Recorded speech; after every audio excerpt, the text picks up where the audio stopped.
Hi there. Hey, greetings everybody, and welcome to another edition of Jamie's Journeys. And today I'm about 35 miles north of Ho Chi Minh City, formerly known as Saigon. Now most of the locals really refer to it still as Saigon. I think it's just on the government maps, and the government refers to it as Ho Chi Minh City, but Saigon is what you most often hear. But we're in an area that was just north of the main American Army base in the area.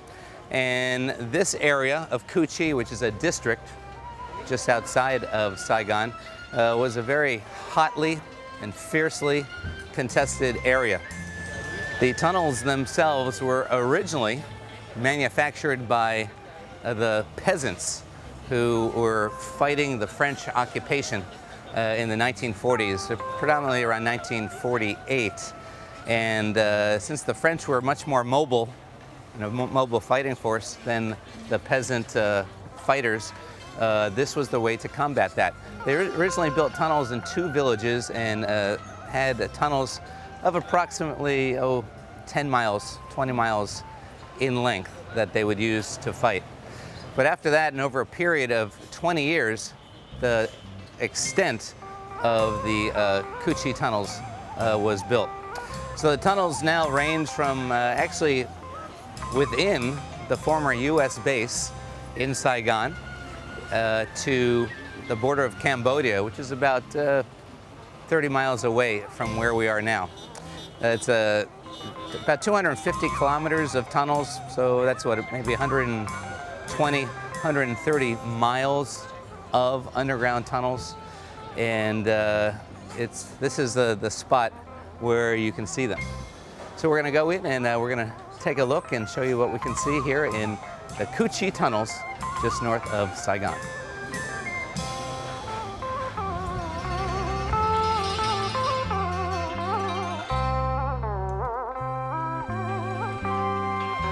All right, this area was opened first to the public in 1988, and after the war, this was described as the most bombed, shelled, gassed, defoliated, and devastated area of war in the history of war. Tons and tons of bombs were dropped here by B-52s. Soldiers and tanks ran all through the woods in this area. And so we're going to show you some of the underground tunnels. Now the tunnel system is actually 3 levels deep, and they run at depths in feet of either 10, 20, or 30 feet. And this was areas where actually it was like an underground village. They say 18,000 people, 16 to 18,000 people actually lived in this area during the war. About 12,000 were actually killed during the war. At the end of the war, only about 4,000 people remained. So it really took its toll, not just on the locals, the Viet Cong fighters, but also the American soldiers as well.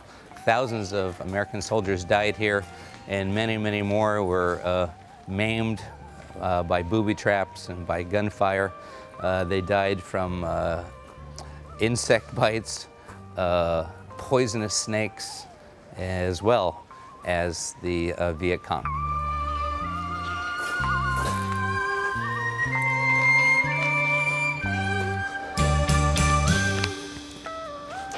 Well, this area was so heavily contested that the Americans actually developed a line of personnel who were called tunnel rats. Now, these tunnel rats consisted of, Americans, Australians, New Zealanders, and also the South Vietnamese as well. Their job was to go into these tunnels and fight really hand-to-hand combat and destroy them.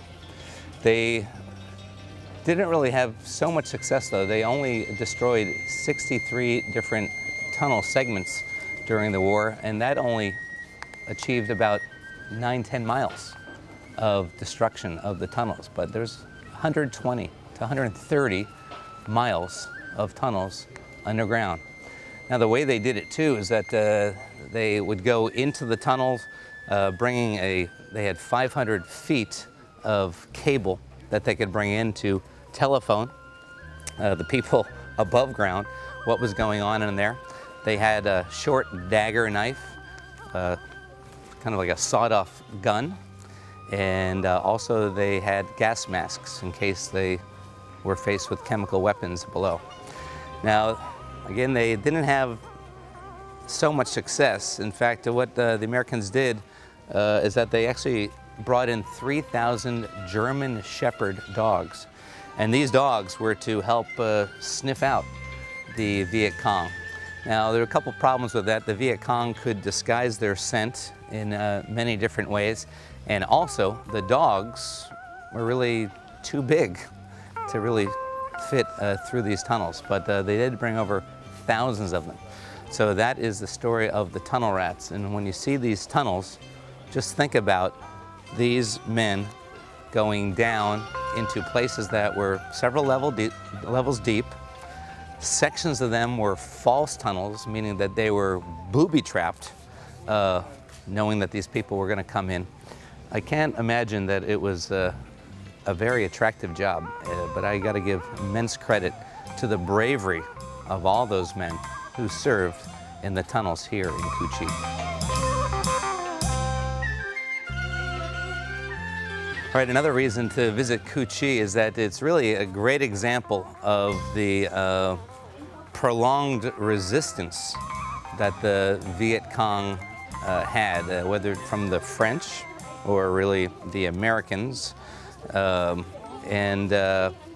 also a place of great sacrifice. Obviously, the Viet Cong did have to sacrifice. They lived underground for years, only coming out at night really to tend to their gardens or to fight in the war.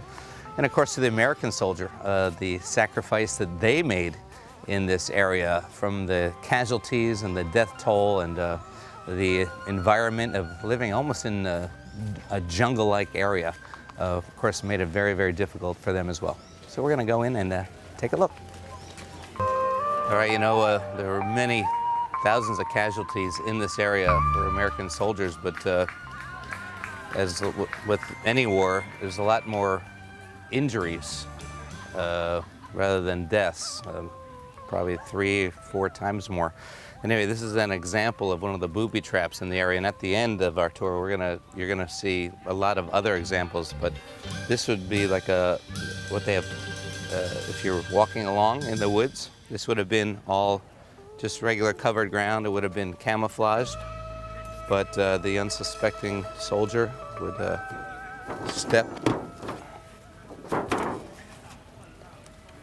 and you'd have the bamboo stakes down below, which just the thought of that or other type of booby traps just must have been horrifying to the American soldier working in this area.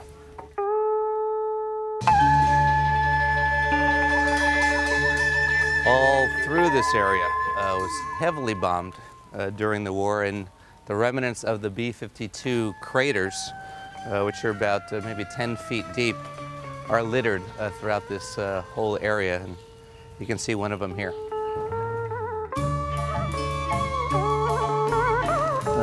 We're going to visit the tunnels that have been westernized, but here's an example of a tunnel really as is. And look at the size of that, maybe 18 to 24 inches. It's amazingly small. The average Westerner could never, ever fit into anything like that.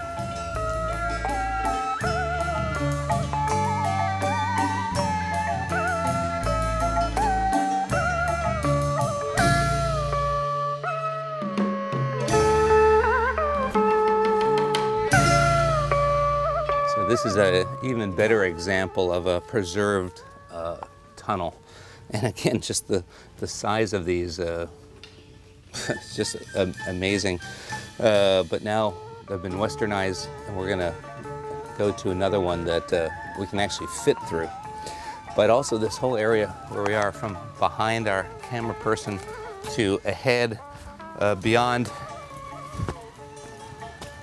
the bridge, all through here. This is a fighting trench This trench ran for miles, zigzagged all through this area. And this trench was an area where you could find a lot of entrances to the Cu Chi tunnels. If you're the Viet Cong, they say about every 150 to 200 feet, there was one of these, but they were, unlike this one, they were much more camouflaged, as we'll see later, and very tight to get into them. But this trench was a very strategic place where the Viet Cong would move up and down throughout this, being unsuspected, and a lot of fighting went on just within the areas of these trenches.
This is just an example of how the Viet Cong villager in this area dressed. So it's called the black pajamas, the scarf, and maybe a little camouflage overcoat, shawl, and the green hat. Also, the shoes are very important. These they would manufacture shoes out of American truck tires, and there's a place when we're going to see where they actually do that. So they would cut American truck tires up and make straps, soled shoes, and that's what the fighters in this area would wear on their feet.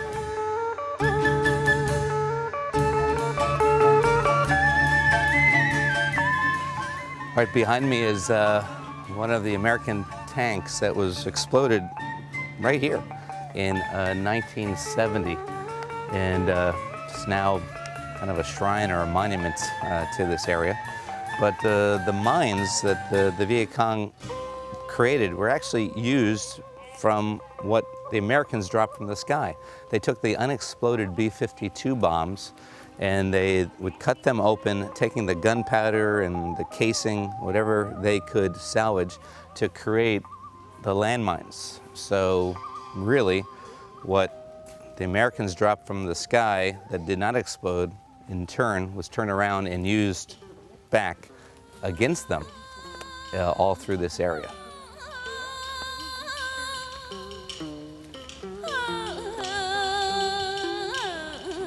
Again, as we walk through the area, you keep passing this fighting trench. This is a great example of it. Now, obviously, the war ended in many years ago, but still this exists as it was, although it's grown in a little bit. But the depth of it and the width of it has not been altered. But again, this runs all through this area, back and forth.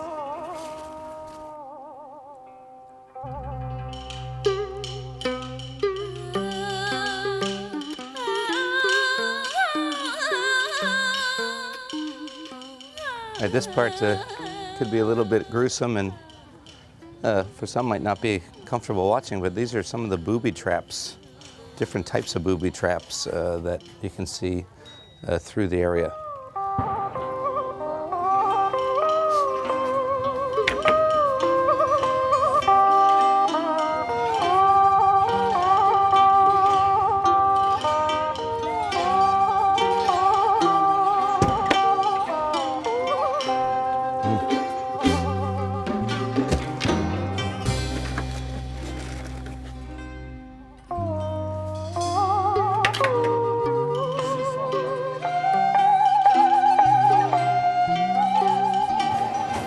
So this is a workshop, and it's an actual tunnel that the top's been taken off, so it was not nearly as tall, but so it's been removed. But so you can see they would take the American bombs and break them up and use them against the ones who dropped it.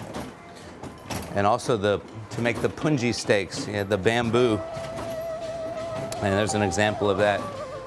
Another thing they used to do on those punji stakes is they used to take human excrement and put excrement on the punji stakes and also on the metal stakes.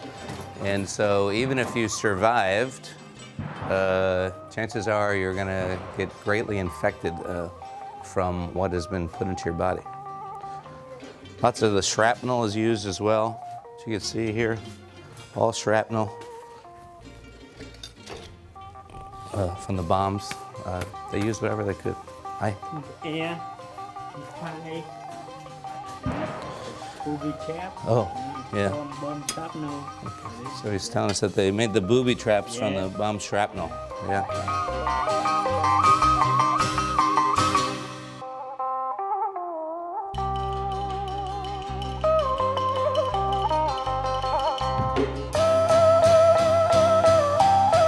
So this is an example of a landmine where if you just hit the tree, you didn't have to actually step on it even. If you just hit the bush, the landmine would go off. And these are other examples of landmines, all created from the shrapnel, right? Yeah.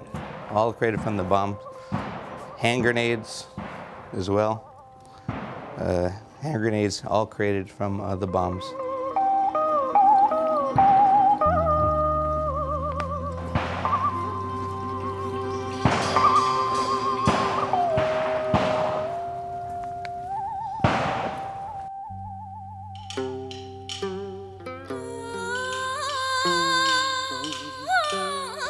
All right, the American truck tires that would be littered around here, they would take these, they would cut them up, slice them open, take the inner tube and make the inner tube as straps for a sandal, and then they would cut the sandal out of the tire itself.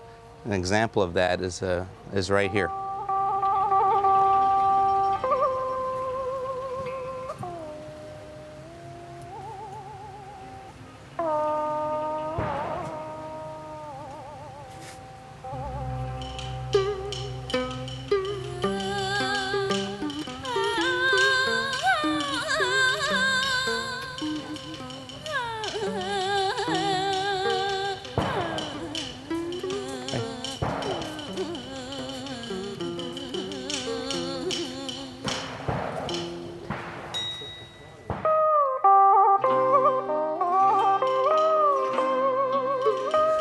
All right, so I'm standing in, this is a good size B-52 bomb crater. And of course, so we said the tunnels themselves are 3 levels deep, and a direct hit on the tunnels could destroy the 1st and 2nd level, but not destroy the 3rd level. All right, actually, I ran into a guide I had last time I was here. I think it was my 4th time visiting here. Just an amazing place to come. But we're going to go down and take a look at the tunnel. So let's go. Okay. Follow me. Mind your hand.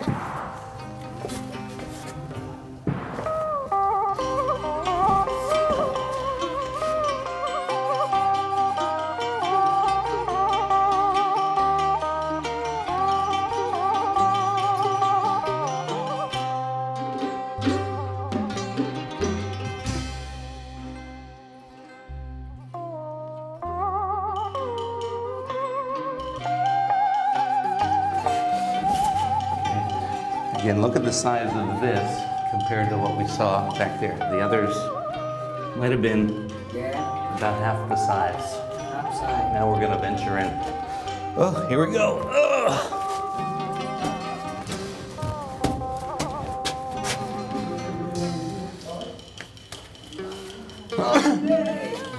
Would this be a first level or second level? Yes. Second level? Here, second. The second level? Yes. All right, so this would be about the level, first level. We're going down to a second level. So, what, about 20 feet below the surface. Go down your hand. Okay. Woo!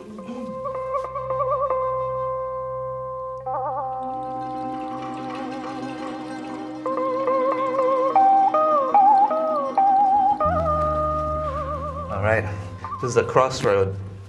So one tunnel juts off in the other direction, and the one we're gonna go on stays straight. It's really a very, very hard dirt, which is what made it possible to build the tunnels in these areas. People coming behind us, we gotta keep going. Oh, I wish I was more flexible. And then we go up here.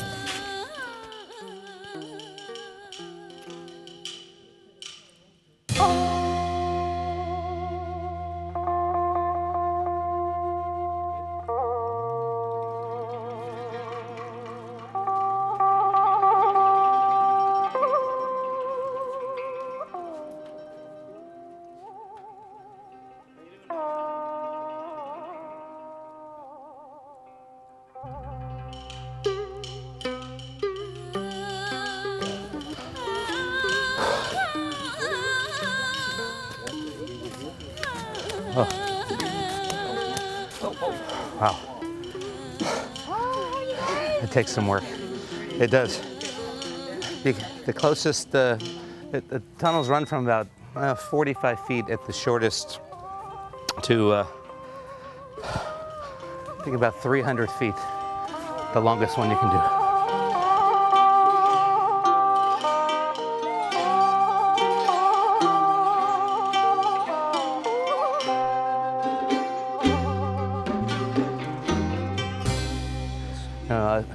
Trung, right? Yeah. Trung. Trung. Trung.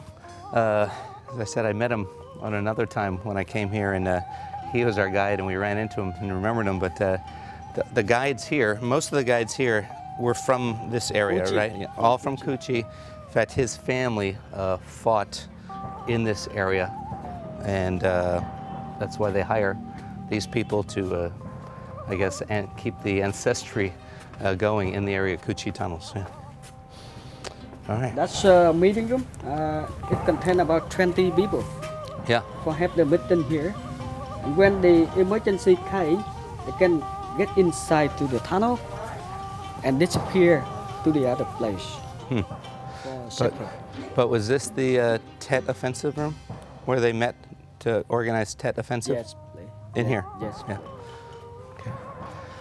So it's not much light down there, but the whole Tet Offensive of 1968 was planned underground in this area. They're planting everything here, and then So this is keep moving. one of the planning rooms. We're gonna go down and take a look. Again, the top has been taken off and it's covered to keep the rain out.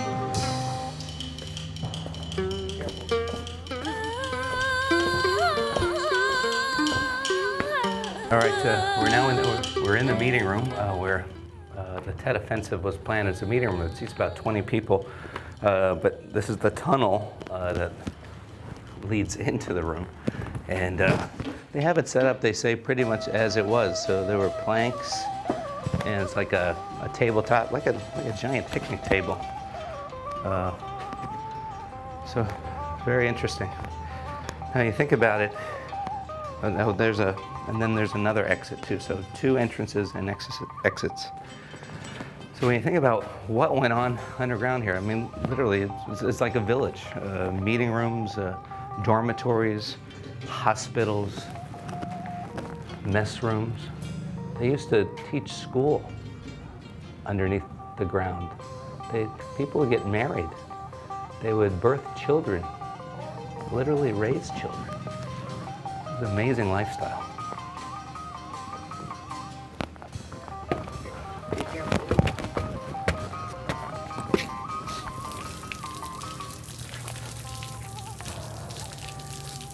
They have these areas where you can wash your hands, maybe wash your knees, maybe because of the humidity.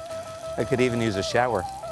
But the water is coming from the same wells that were here during the war. In fact, it was the well system, the fact that you can actually take fresh water and bring it to all 3 levels of the tunnels is what made it possible for these people to exist underground.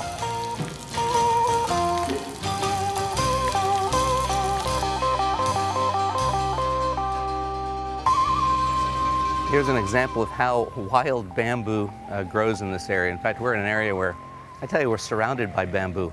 Of course, it was the bamboo that was cut, whittled down, sharpened to make the punji stakes, which were so terrifying, so deadly to the American soldier. But this is growing out of another B-52 crater.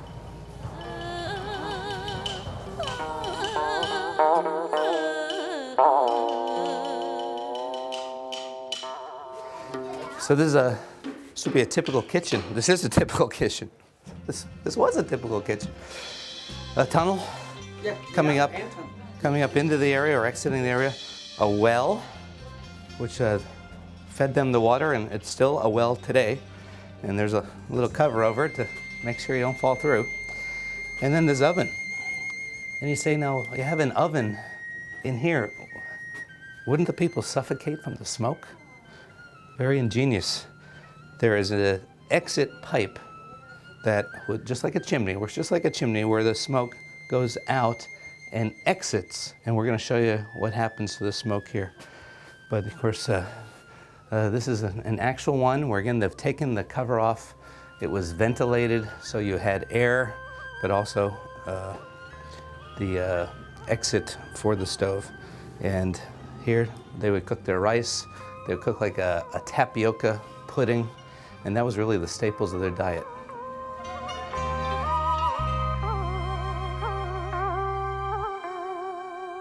This might be, 15 yards, 40 feet from the entrance, the now entrance to that tunnel. So what they've done, they've taken the pipe that went through underneath the ground and now is dispersed.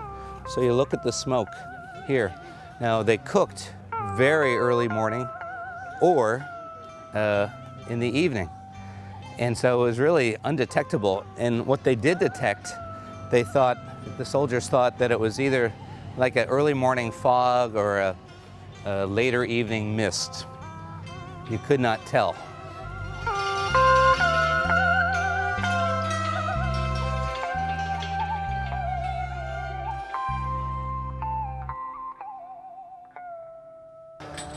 Here's a bit of an example of what the Viet Cong ate in the tunnel. Again, we talked, they had rice, they had tea, which we have here, cheers. And then they had a tapioca. I think I described it as a pudding, but it's not a pudding at all. It's like a root. So they take the tapioca and dip it in the peanuts. Sugar and salt. And sugar. A little bit salt.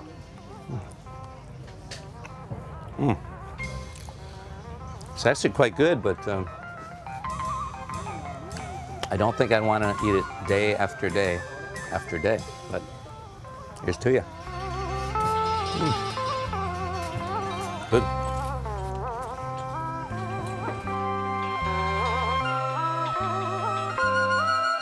Okay, so this is the real deal here. We have a group around us, but how it's camouflaged.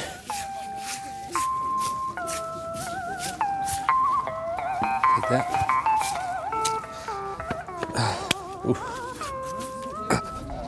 Here we go.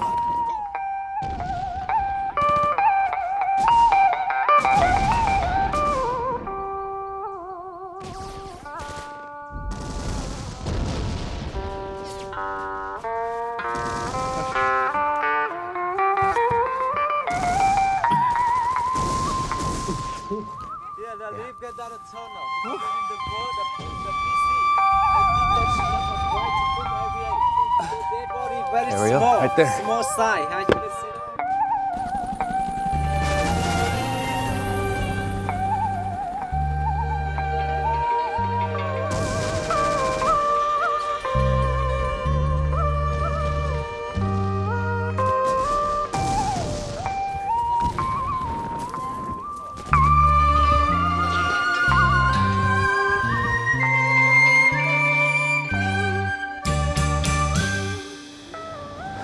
right, well, we said goodbye to the guide that I'd seen last time I was here. And we've now left the Ho Chi tunnels, and we're going to catch our ride back to Saigon. You know, if you come to Ho Chi, a couple things you might want to consider. Number one, it's normally hot and humid here, so dress very light. It does get quite warm if you're going to go into the tunnels. Not a place you really want to wear white pants. Something loose fitting. Wear your old shoes because you will get dirty. As you can see, there's a place where you can wash when you're inside, wash your hands, wash your knees. But if you're really going to experience the Ho Chi tunnels as you should, and that's if you can, and that is to go through parts of them, that is how you should dress. Anyway, really an amazing place to visit, and hope you enjoyed our little Jamie's journey here at the Ho Chi tunnels, just 35 miles north of Saigon, which to the Vietnamese government is Ho Chi Minh City. Hope you join me again. Thanks for coming along.